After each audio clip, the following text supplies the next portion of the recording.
చేసుకుందాం వచ్చేయండి. దీనికోసం నేను 2 కప్పుల గోధుమ పిండి తీసుకున్నాను.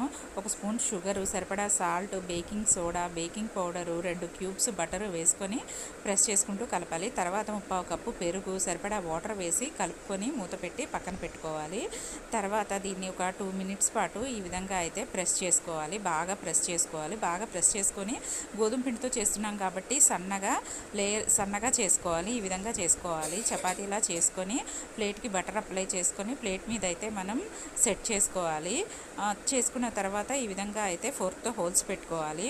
Mayonnaise, red chilli sauce, pizza sauce మూడింటిని వేసి ఈ విధంగా మిక్స్ చేసుకొని కొంచెం సేపు అయితే ఫ్రిడ్జ్లో పెట్టుకోవాలి. తర్వాత ఒక లేయర్ ఆనియన్స్, ఒక layer cheese, capsicum, carrot, tomato, corn, cheese, paneer, chilli flakes చుట్టూ ఈ విధంగా అయితే మెల్టెడ్ బటరు అన్నీ వేసుకొని మనం అయితే ఓవెన్లో